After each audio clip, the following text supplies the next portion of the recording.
judges to go through the 21 habits of winning.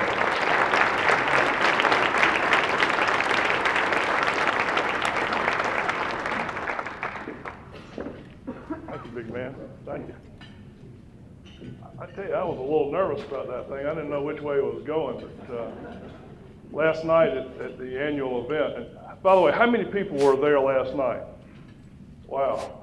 We were joking, this is the 24 hours of the Greenville Chamber. But it was phenomenal. And Tim, I sat with Tim, and Tim was a former head of chairman, I guess, and I was sitting next to him. I said, if they call your name and they ask you to stand up, I'm going to jump in front of you.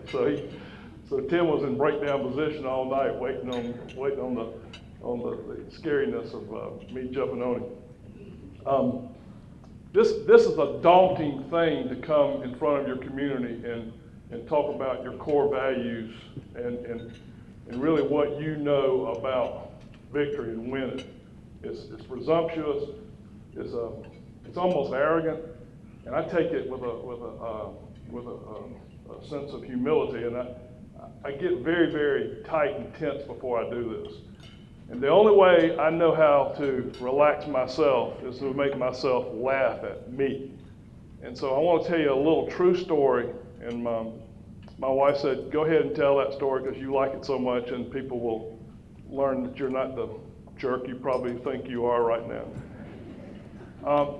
I did get to go to Clemson on a football scholarship, and I'm really proud of that, and I like the big talk about Clemson football. And the reality is I really didn't get to play. I was a bench warmer. I was a guy who just really wanted to play. I just wasn't good enough. So for 4 years, I struggled, and quite honestly, my self-image was pretty much driven down from being high school Harry to college not playing. And you guys know how that is, and some of you gals know what it feels like when you're not successful in something that you give it all. Well, going back home to my hometown of Sumter, that wasn't the case. I'm actually in the Hall of Fame there, so I feel pretty good about myself. And one of our high school players just happened to be a guy named Freddie Solomon, who was voted the best all-time player in the history of South Carolina. In fact, he went on to the National Football League and played with both Miami and the world champion San Francisco 49ers. Well, Freddie Solomon from time to time would bring pro players home with him, and they would just be in Sumter, and all of a sudden I would be talking to somebody famous.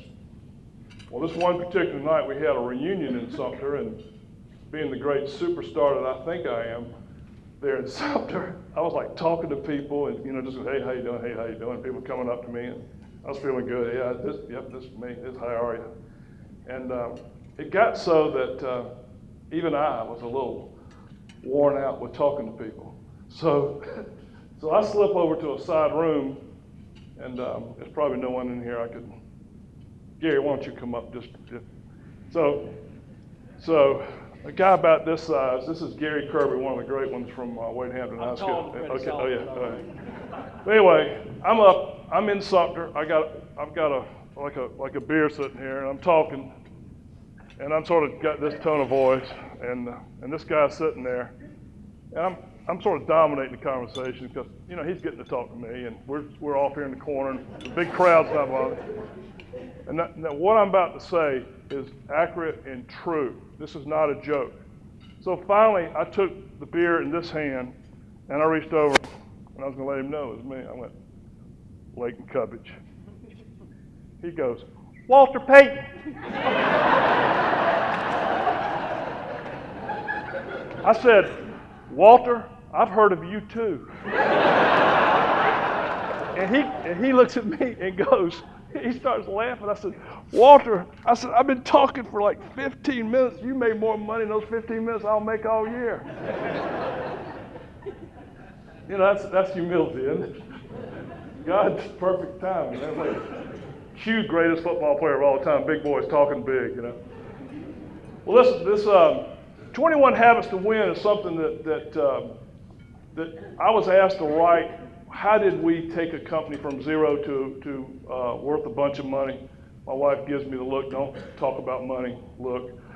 But we did really big. It was phenomenal. And so a group of people, Merrill Lynch and those type folks, had me come down and talk to a state meeting. They said, well, what were the core values of how y'all did what you did? So I just sat down with a pencil and a paper and just wrote 21 steps. And over the time, I've weighed this with people, and it means a lot to me. And we use this on our successful entrepreneurship program. And by the way, there's a lot of people here with that group. Since last August, I guess, we've started a group where for 15 Tuesdays, we bring in people that we select. There's probably 150 now that have been or either in the program or going through the program. And we have people speak to the group. We have people like Curtis Harper. We have even Tim Justice is coming on this time. We have Bob Hughes, who's done pretty good for himself. People like Joe Irwin. And the format is they tell their story, and then they talk about what they've done in entrepreneurship. And so it's not just a theoretical, academic projection. This is people who've actually done it. No one can be on the microphone that hadn't done it. And it's just compelling. And so I've used this talk, but if you've been in that class or in that class now, would you mind standing up? There you go. There's a bunch. Give them a hand. Yeah. I feel like Seabrook and Sharon and Colin back here with the camera. I mean, it's Sally and just Thomas. Just a bunch of winners. And people that are accomplished that want to go to the next level. And I am so thankful to be here in Greenville. I am just, this is a blessing to be here. And we really don't have a lot of excuses anymore in Greenville. I don't care who you are. I don't care where you're from. This is the place where you can make it happen. There's no excuses, and in fact, one of the first things I like to talk about is to make a decision to do it.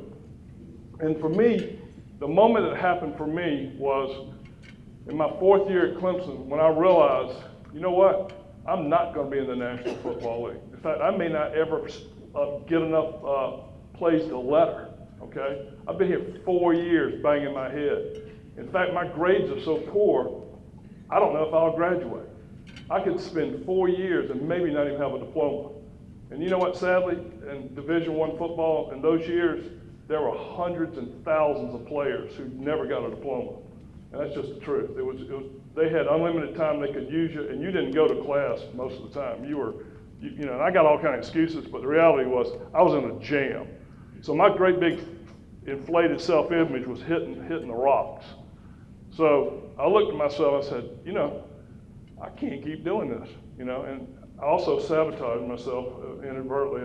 The coaches were walking into the cafeteria, and I made a little smart aleck comment. I said, hey, good morning, coaches. I use that term loosely. And they took me off the kicking team and took my jersey and humiliated me farther. So I packed all my stuff up one morning, and I was in a dorm room, and I was sitting there by myself, and I was weeping. I cried because I knew I was going to have to call my daddy and tell him I was going to leave the team. Because mathematically, I knew I would have to go into the classroom and really make a 4.0 to be able to graduate and to continue to make several 4.0s.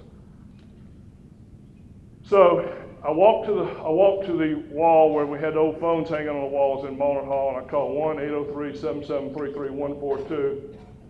My daddy on the phone. I said, Daddy, I'm going to have to give up football.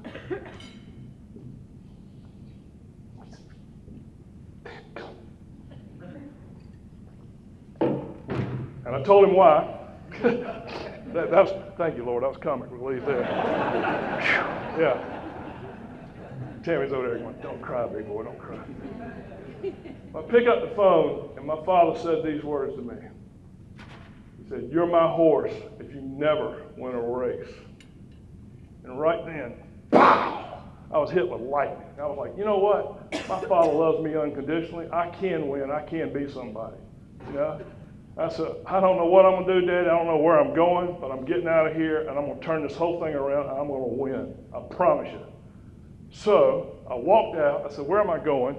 And I remember a guy in one of my political science classes said, hey, he'd made, like $40 delivering pizzas. I said, I'll just go to work. So I walked, got in the car, went down to this pizza place. He goes, hey, I heard you can deliver pizzas here and you can get a percentage of, yeah, come on, we need somebody right now. So I said, really? Boom. 2 hours later, I was delivering a pizza into the jock dorm where I lived, okay? And then that was fun, but that wasn't that good a feeling, It's like, God, Cub, what are you doing? I was like, well, I'm in a new phase of my life. I didn't know it was scary. About a week later, 3 or 4 starters came down, and guys can be kind of tough on each other. But I'm down there rolling pizza dough with flour all over me, and the starters were knocking on the window like I was a monkey or something. I was like, God, dog, further shame. But guess what? Within about 2 years, I graduated after I made all A's, and I was starting pizza restaurants in Columbia. I had 2 of them in Columbia. And I learned how to run business. Probably had 150 people that were working for me in all those restaurants. And it didn't work out like I wanted it to, but it sure changed my life. But I made a decision, right then, made a bold decision. And I think that's a big part of where we are today, where, just being able to make a decision. How many of you have something you want to do, but you're waiting around to do it? Well, let's move forward. Now, the second thing is, and Tim Reed, who's the upcoming chairman, and I were talking about this in the back. And there he is right there. He's going to be a great leader. Man, what a great leader for the chamber. We're talking about being around the right people, okay? You guys are all here this morning because y'all want to win. You're winners. You're positive. You expect to be successful. Well, guess what? Don't go share your dreams with whiners and complainers. Get around a Tim Justice. Get around a Gary Kirby, a JKJ, somebody who believes they can win, and talk about where you're going.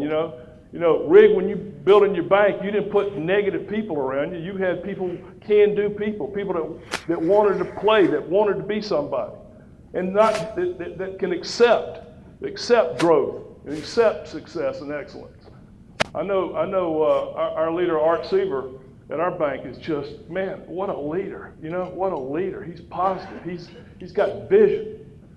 And the second part of that is simply, you got to get away from the whiners, the complainers, the bitchers, the moaners. If that's a little brutal, guess what? It is brutal because they're out there and they come hunting you.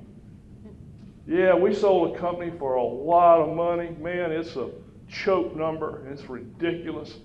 And I can remember in the early days, my old boss at one of these places came up to me and saw me at Little Pig's Barbecue out of here on Pleasantburg. He goes, how's that little telecom thing going you got going? I was like, darn, that's me.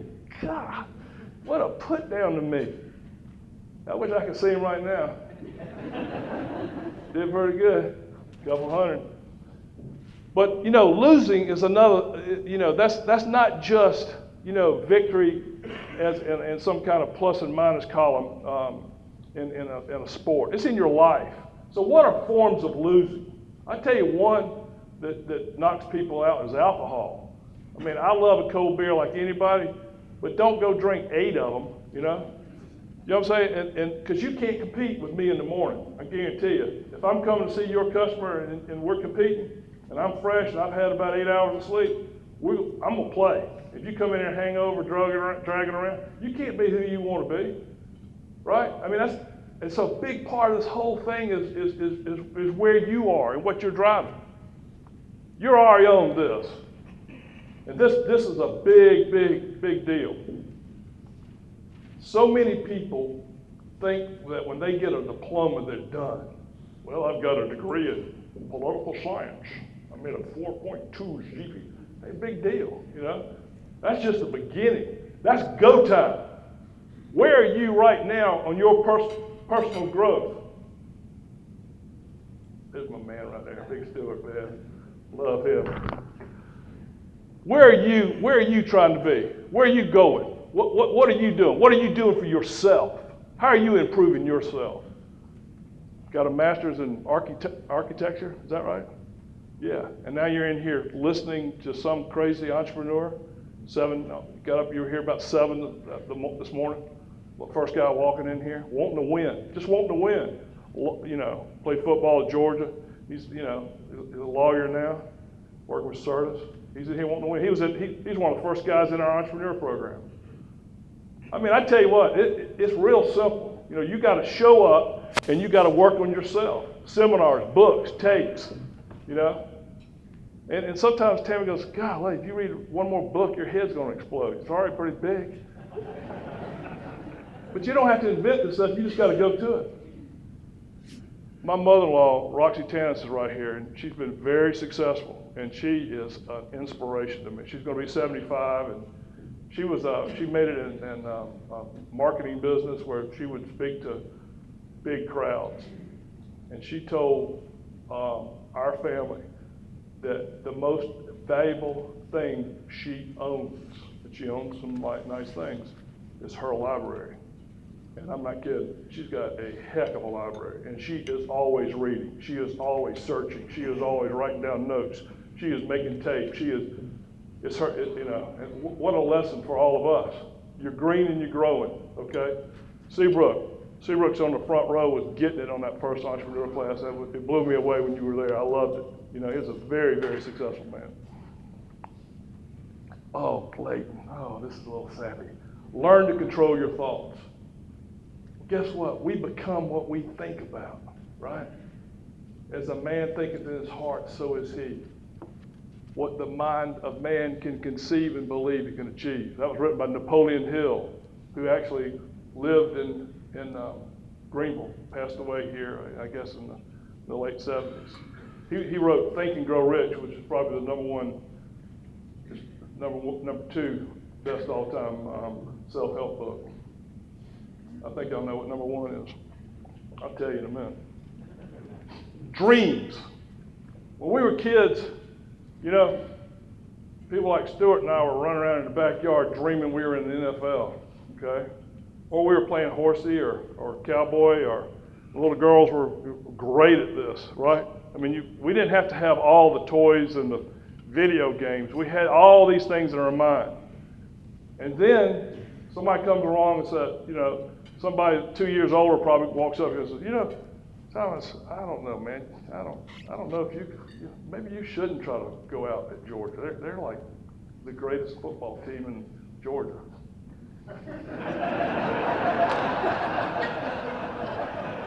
But I'm sorry I had to do that. Like I said, I'm a smart aleck. I sabotage myself.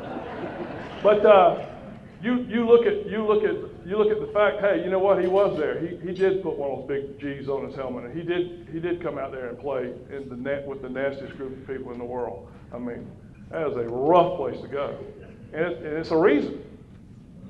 But where's your dreams? You know, you're showing up from Oregon, coming into one of the most dynamic cities in the country. You know, where's your dream? What do you want to do?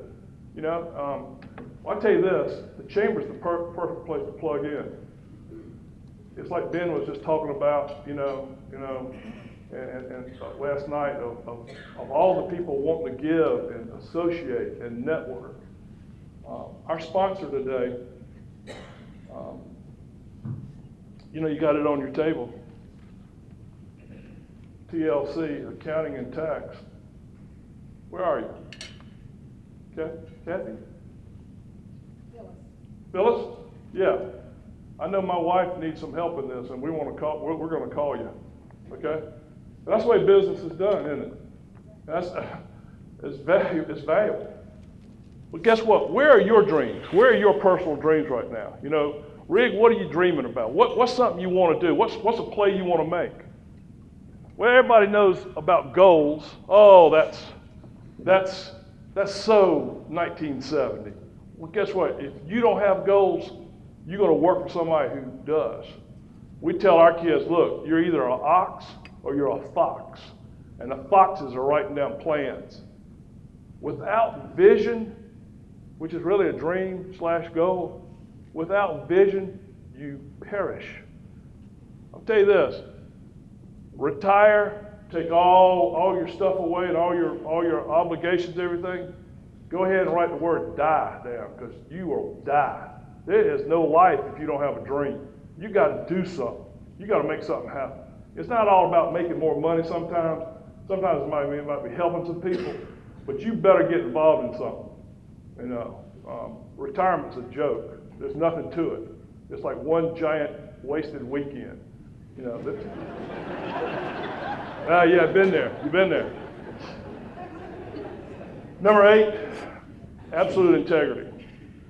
I love to have a good introduction like Tim was on a roll there, making me feel big and shoddy and everything. But let me tell you this.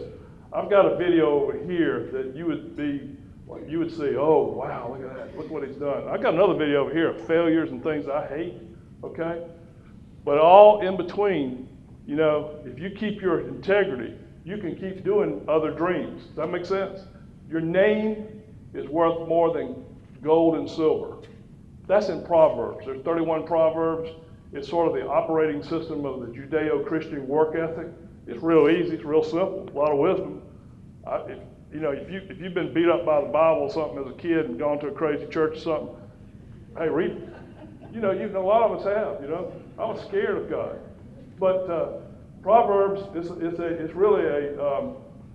really a very succinct thing from the richest man in the history of earth, Solomon, and it's you can read it and understand it. But integrity is everything. You know, never write or say anything that's a little bit not true. It always blows up on people. And so tell people, no, I can't do that. But let me tell you exactly how it works, okay? And be known for total integrity. I'm certainly not the smartest guy in the room, but I'm not going to tell you anything that's not true that I know of. You know, may brag too much, but I'm trying to stop that. Here's one that's important to me. Work with people that are talented, that are fun, that have integrity, and that you like as friends. Let's think about this. The Upstate Business Journal, Ryan Johnson's got this thing rolling. He is spending night and day making that thing happen. I think it's an excellent paper. You know, I'm part of it, and I love it. And I'm proud of you. And you got twins on the way. So you've got a life that's really rolling. And you need to make sure you're always around the right people you want to be around, because that's where your life is, and that's where you're going to end up. That's who you're going to end up being like. And how about the rest of us? Are you with people you want to be with? Well, you know what? I get to be with a team that I love, you know, and I'm better when I'm with who I want to be with. And I never won with people I can't be with. Y'all understand that? I mean, have you ever been on a team where the people weren't right? Okay. I won a best salesman in the country for International Telephone and Telegraph, and my boss was a cheating, lying. It was like that guy on Office. You know, I'm not kidding. He was horrible. He was a liar, and he was, God, I was like, I could be the best there is in ITT, but I'm not going to be it here. I can't. This guy's taking me down. He's so negative. I felt dirty around him, you know. I quit. What, y'all, you're quitting? Yeah, I quit. I didn't know what to do, but I went to work, tell me, it worked out. Attack, go wild, smell the freedom, take action, do it now. A lot of us become a safety valve for us is it's kind of a rough term, but I call it analytically constipated.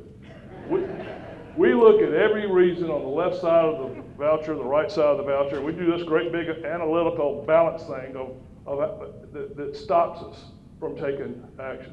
Part of winning is having some boldness, is to make a play, to blitz, to attack, to go do something. You know, create something, make something happen.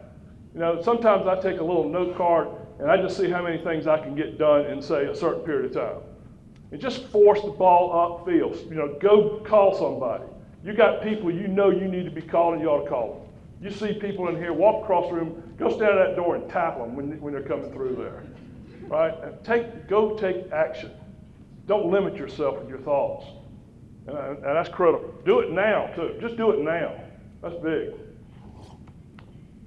Oh, no, people hate this, some of them. Some of the atheists have actually walked out when I get on this, and I don't care anymore. I told Tammy I don't believe in atheists. I don't think they exist. You know, if your dreams are big enough, you're going to meet the Lord, okay? Because you're going to get knocked out a couple of times, and you're going to get up, dust yourself off, and life's going to do that to you. So entrepreneurs, I always say, look, take some spiritual steps forward. And I don't have to preach to you. You know it's true. If you've been beat up or you know you got the wrong feelings about all that, and I'm not looking through you at a religious thing like, oh, I'm better than you. I'm looking for me. I look down here and I go, ooh, I better. Okay. Start on Proverbs. That's pretty benign and direct, but it's one of my habits. Hey, it's my talk. And if your dream's big enough, you're gonna get clotheslined. You know, it's like my pal Stu over here. He said, "I failed more than you have." I said, "No, I failed more than you have." And I love everybody nowadays talking about their passion. Okay, and I'm excited about your passion. But if you're creating an enterprise, you better come take care of my needs, not your passion. All right.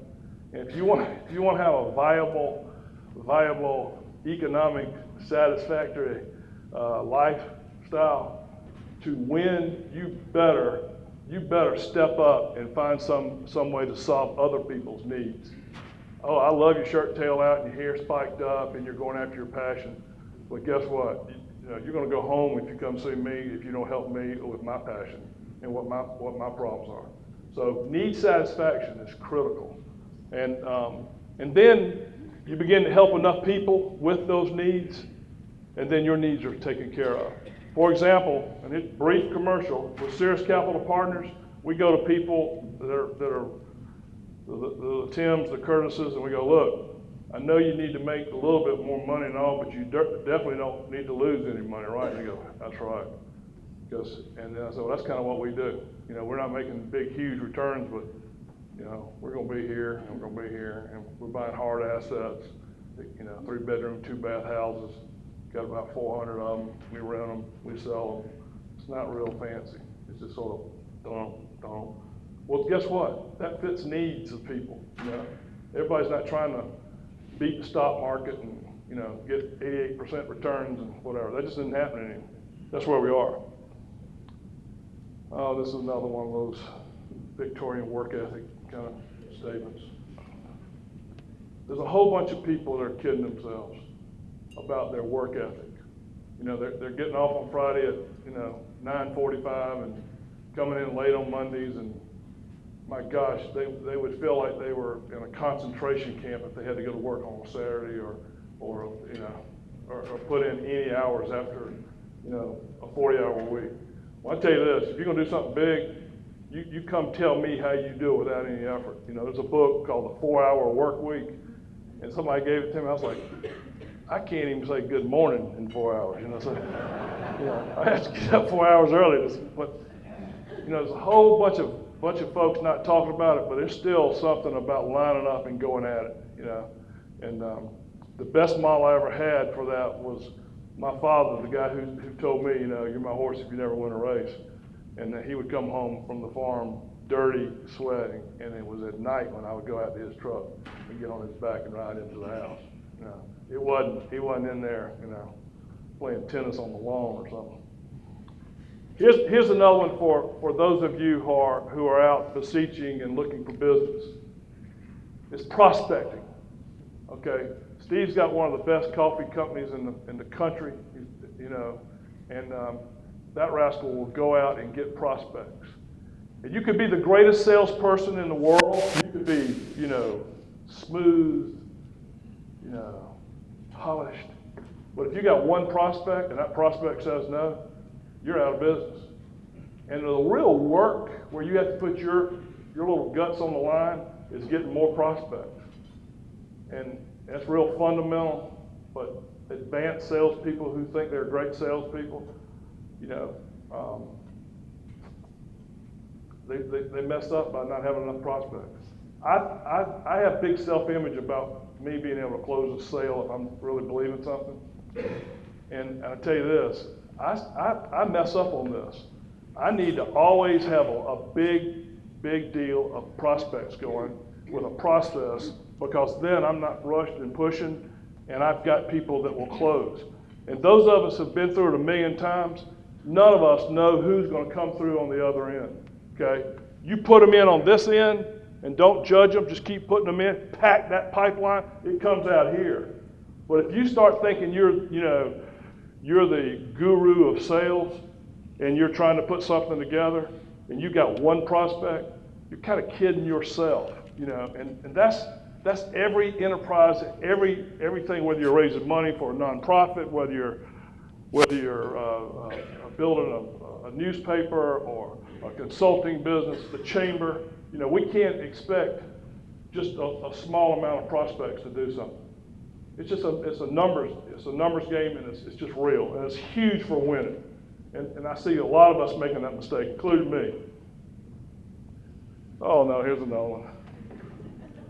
Some of these are dry and I hate them. But guess what? If you come in and you ask me to write a check for $100,000 for our business to give to you, and you got on flip-flops, it ain't happening. Okay? And it just may not be politically cool, but if you don't look right, I can't get there with you. Okay? I mean, there's things that you can do where you're casual and you're whatever, but people judge you right off the bat, and it's just true.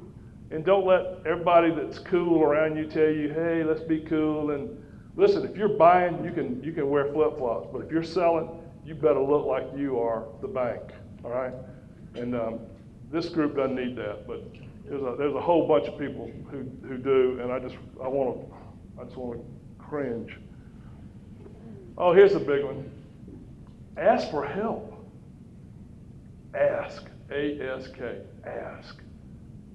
There's nothing wrong for asking for help, okay? If you got a problem, if you got an issue, and Stuart's here, and I don't want to overtalk him, but I got real down about something. I had a failure, and I got an appointment with Stuart, and I went over to see him, and I was telling him about my failure, and he was like, "Are you kidding me?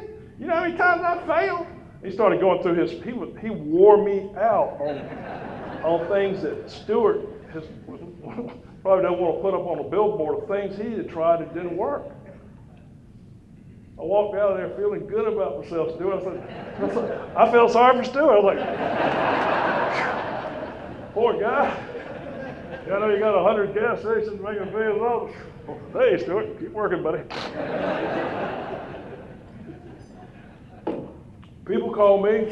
I try to see them. I want to help them. We got our entrepreneur program. We got 75 a night on Tuesdays. We're helping them. We love them.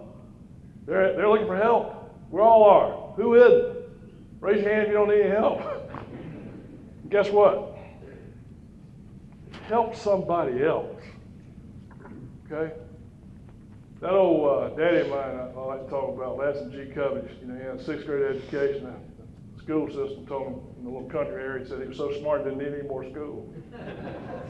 And he used to always say to me, he said, "Leighton, boy," he said, "you can't outgive God." I go, "God, quit saying that. Why do you always say that? You can't outgive God." I said, "What does that mean?" And basically, if you give for the right reason, you reap what you sow. You help enough people reach their goals, their dreams, their aspirations, or if you just help them, it comes back to you. That's a lot about what the chamber's about, isn't it? I mean, it's really an inexact science where people get in and they don't know how we're going to help each other, but we know if we're in the center of the town and we're trying to do business and we have relationships, we help each other. But what about just the righteous, good deal of helping somebody? Is there anything anybody in here has ever bought that's ever really made them satisfied and happy? Okay? There's nothing you can buy. I bought everything except a train, trying to make myself happy. But when you help somebody or something, I got a 4-page letter on my birthday from somebody. It's the greatest letter I've ever gotten. I cried thinking about it. I'm not going to think about it. But I'll tell you that. A 4-page letter means more to me than the next car. Deborah's going, yeah, he's making that up. He wants another car. But help somebody else. Isn't that what the chamber's about? Introduce somebody to somebody else. Love somebody, you know? Curtis Harper, one of the most successful businessmen in the community, somebody introduced him to me, and so I said, listen, I love you, man. I want you to send all your information over my network, and we did. Then he grabs my thing. He said, what do you do? I said, well, I'm starting this deal here, and we're buying a house. He said, let me hold the thing. He's kind of a bull. He said, I want to be the first investor. I go, okay. That's the way it works. Personal touch. You know what? That personal touch of reaching out to people will segment you into the nano percentile people. There's so many people that don't want to get dusty or whatever. I tell you what, we've always talked about is handwritten notes. You know, I get them, like I'm talking about a 4-page letter that I can't even conceive of in my mind without choking down. You know, I noticed, you know, last night I wanted to be here forward deployed after the meeting, so we stayed at the Embassy Suites. But what a great hotel. You know, and Miss Iris Castro, she signed her name to our room. I saw that about 5 this morning when I was walking around the room looking for something to do. And so I'm going to give this note to Miss Iris Castro. Thanks for the cleanest and best room. We loved how perfect the room was. You are obviously someone who cares. Thanks so much. You know, I don't know Iris, but I guarantee you, you know, most people are not going to be writing her a note, you know. And I'm not doing that to show off to you. I'm just saying that's a lifestyle, you know. Who are you thinking? Who are you caring about? You think you're too good to do anything like that? Overcome fear. Fear is false evidence appearing real. F-E-A-R. How many fears do you have that have never come true? It's normally false evidence appearing real. Write them down. Technology. That's some of the old folks try to push that off like, oh, I don't want to do that. I'm going to tell you something. Get right with technology. That's critical. That's absolutely critical. And to go for the iPads, like for Cirrus, we have technology that ascertains whether we even ought to buy a house. Martin Sarkees here has software things that are rolling that look at deals and take them to another level that the average eye couldn't do. And we invest in that, and it works. So don't be reticent in your business about driving technology. You know, we used to always joke about being high-tech rednecks. And the final thing on this is manage your time or someone else will. If you look at where you are in your life, and people say, well, God, I'd like to make $100,000. Well, how much is $100,000? Well, if you take 50 weeks of work, I know you're not going to work 52 weeks, don't kid yourself. You make $2,000 a week, you can make $100,000. So what is that? Is that $50 an hour, or is that $25 an hour? 25 is 2,000, right? So then you've calculated a minute, that's 83 cents a minute. So listen, I love to talk about Clemson football and all my yah-yah stuff, talk too much, but at 83 cents or $8.33 a minute, I ain't gonna have time to hear the story 18 times, okay? And I'm not gonna go get my car full of gas at Spinks, and I don't go anywhere but Spinks because they give to this town, and you need to do the same thing too. Remember my people here. Give me $1.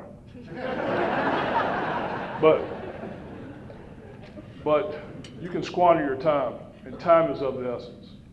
And just in closing, I'd like to say, you know, thanks for the opportunity, and I could take this on for 2 days, but Steve wants to stop me and have questions. No, Daisy, does everybody feel like Leighton Cubbage is friend now? I mean, if you've never met it before. Thank you. Every time he talks to me, he makes me wonder why I'm not Leighton Cubbage.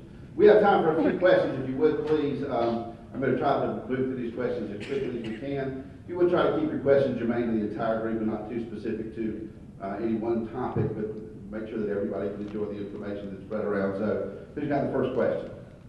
Here we go. I know you just went through 21 items, but but I'm just asking you, if you had to tell a group of entrepreneurs one piece of advice that they need to understand more than anything else, One piece of advice. I would say work on yourself with total integrity and plug in to have and prepare for a balanced attack, both financially, spiritually, your marriage, everything. I'd say just look at a holistic approach. One piece of advice. You know, there's a whole bunch of people, you know, that have made a lot of money and are miserable. But you know, and being involved in organizations like the Chamber, there's a lot of joy in people, and you know, people that are fired up and are giving back. So I would say, you know, integrate into an organization. Love people. Great question. Next. All the way in the back. Is that Lori back there? Yes, it is. Like, what is your definition of success? So your definition of success, Leighton? I think Lori hit on something that definition of success, and I'm ashamed to say that definition has changed probably about every 10 years of my life. And the definition that I'm currently looking to looks more like significance. How significant is your life? What are you doing to help people? Tammy recently said, are you worn out with these classes every Tuesday night? You know, with the 75 entrepreneurs, and said, au contraire, mon maire. I am fired up about them because I am getting charged, you know, and so giving back is firing me up more. So success now is significance. You know, there is no acquisition of a prize, you know, that you can acquire. There's no tradition. The traditional success model is a joke. It's not there. It's just empty. Right at the front table, yeah. what was the best lesson you learned from your mistakes? So the best lesson you learned from your mistakes. Well, you followed that up with one of your biggest mistakes. Yeah.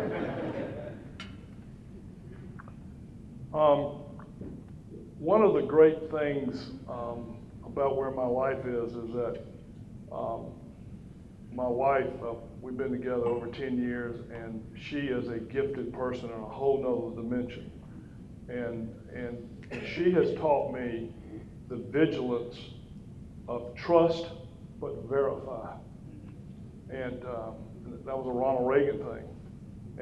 And really to inspect and not expect. And those, my attitudes have always been a little bit more, you know, the vertical takeoff. But together as a team, we've come together and are able to produce greater results. And to me, I think learning to yield to that sort of concept, and I think she talks about buttoning things down and making sure they're perfectly straight before, you know, there's no misguided thoughts or actions. Thanks for asking that question. Next question. Right here. Say if I'm an entrepreneur and I'm opening up a restaurant, and I've always heard it's gonna take you at least 3, 4 weeks, 5 weeks for your profit for yourself. I want you to understand about that. Wants to understand about the early stages of startup business being profitable or not profitable, or how does that work? I think it's, you know, you look like a ball player, an old ball player, and you've been through some fights, probably tough guy. It's basically like being in a fight. It's basically how many times can you get up? The ability to get up off the mat is being declared as a critical ingredient of success of people that are striving to win. Grit. We all thought, you know, the smartest guy in the class that made straight A's was going to be the most successful person. It's mainly the person who, you know, it's like the Navy SEALs. They have categorized, they're not the champions, the Olympic athletes. The guy who gets knocked down 38 times and gets up number 39. And so when you're in an enterprise, and the guy you're sitting beside, he's gotten up off the ground more than most of us. And that's, Stuart, I don't know, would you agree with that? Yeah, it's just getting up. It's not sophisticated. It lacks sophistication. It's just keep getting up. Man, you'll have people saying, God, you're crazy. What are you doing? You know, if we're so rich, how come we can't pay our bills? You know, stuff like that. Next question. Right up here. This is just an observation. I just want you to know that in this very room, for you young people, we have some of the best people in their industry.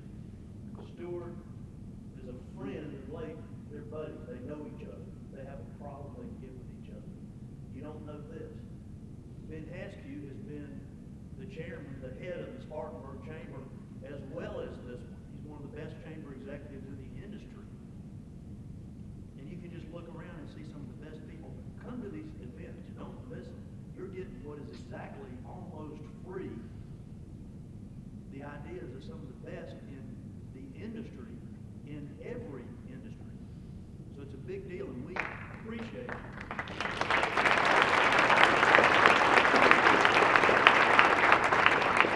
Great observation, Bill, absolutely. Abe, I think we have a question right over here. I'm just curious, Leighton. I hear you talk about tenacity a lot. Just curious, do you feel that that is something that can be taught, or do you feel like it has to be a trait? I tell you this, that's a very interesting precept. Can it be taught, or is it something you're born with? I really believe that unconditional love, like from a father, from a mother, from a mentor, you know, I can tell you this, you know, Stuart helped me that day when he was telling me about where he was, you know, and somebody you can respect helps you, you know, then you can be inspired. But also, I'll tell you this, I think a lot of people neglect working on themselves. They think, well, I could go to that inspirational sermon on Sunday, but I'm kind of tired. Or I could read that book everybody's talking about. The internet's given us access to so much information, and we can go on there and find the right stuff to put in our heads. We become what we think about. So change the thoughts that are going into people, you know. And you know, I maybe I shouldn't say this, but you know, we're talking about diversity and people of different colors and trying hard. And my gosh, I grew up in some of the worst part of the South, and I saw horrible stuff. And I thought to myself, you know, the way I got over all those problems was I ended up loving some people that weren't the same color as me.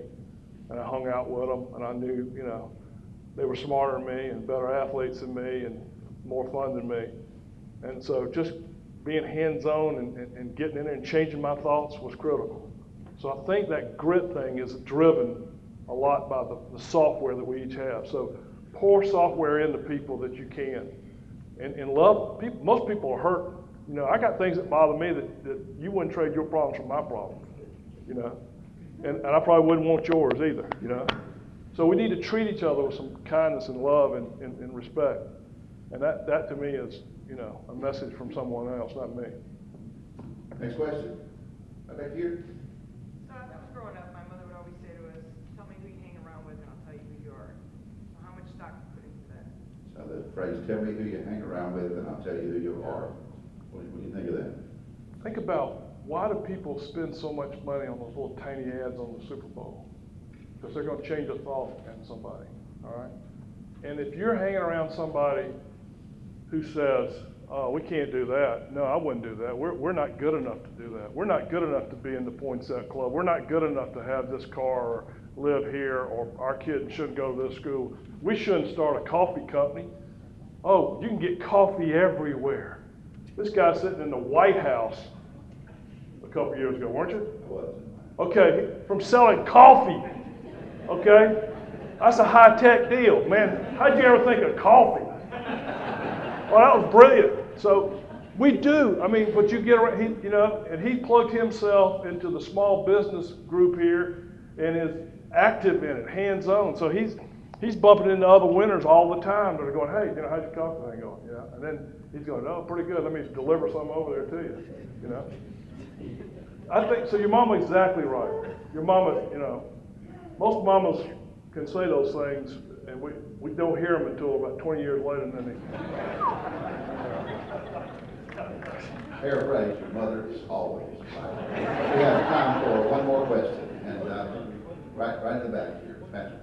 Leighton, you went from telecom to real estate investment, and you've obviously established yourself as a leader in your industry, but it's a small business, and in my opinion, I don't know much about anything, but when you're a small business, building a reputation in the marketplace is important. How did you make that transition when seemingly you don't have a huge background in real estate as an industry leader? And how do you generate that buzz that your firm is the place to go, a resource for real estate investment or coffee or whatever industry that you're in? Well, that's a great question. There's a model thing that I have in my mind about how do you win. And I talk about getting winners around you. There's a guy named Steve Mudge that was an 18-year-old football player with me that lived about 4 doors down from me at Clemson. And he's like, is he in here? He's not here. He's like real smart, very thorough. And he ended up being the EVP of the Ritz and the Marriott. He was one of the top guys of Syntex. He's been involved in billions of dollars worth of real estate. He just happens to be an old lineman I used to try to knock out every once in a while. Okay, and so we're buddies for 40 years or 35, whatever it is, since we were 17. He's world class. He comes to me in 2008 when he's taking an early retirement and goes, all right, Cub, what you got going? And I just pretty much said, this isn't working, this isn't working, this isn't working, this isn't working, this isn't working. And I said, but my wife's been buying little small houses, 3-bedroom, 2-bath houses. Boy, that's working. It's kind of almost irritating. He goes, whoa, we ought to do something with that. I said, well, the banks, don't want to loan money on real estate right now. But I said, we had done this telecom, Sirius Telecom Investments, where we started New South and New Vox and put money in for all those things that are downtown and which became Windstreams. And I said, we could do one of those type things and go for real estate. And he goes, wow, we could. So with his expertise, we studied the thing for about 90 days and kicked it off. And by the grace of God, it was pretty good timing, but we had to work like crazy to get it off the flat foot. But I am not a real estate expert, you're right. But I couldn't hardly plug in the telecom switches either, so. Thank y'all. Stay up here for just a minute. How about a big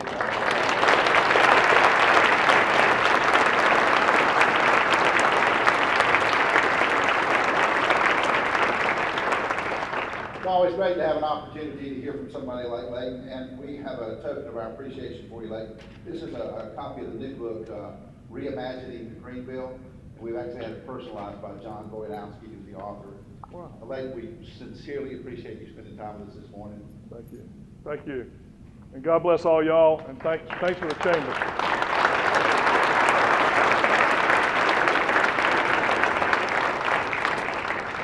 Wonderful presentation. It's time to close out our program today, and I have a little information for you here, if I could.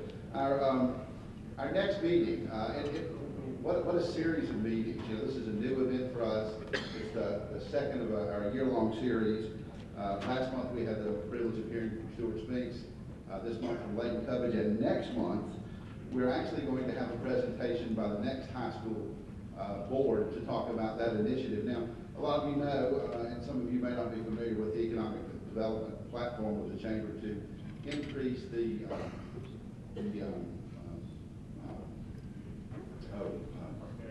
per capita income in Greenville County, and next is a major part of that push. And so next month, mark your calendar for March the 28th. That's when our next event will be, and we will have the actual board for the next high school here. That'll consist of Anna Locke with AT Locke, Toby Stansel with Acumen IT, Zach Eikenberry with FCD Inc., and Peter Walsh-Smith with NoSo Technology. So mark your calendar again, March the 28th, here starting at 8 o'clock. We'll look forward to seeing you then. As we dismiss today, I'll remind you that we're doing something significant here at the Chamber of Commerce.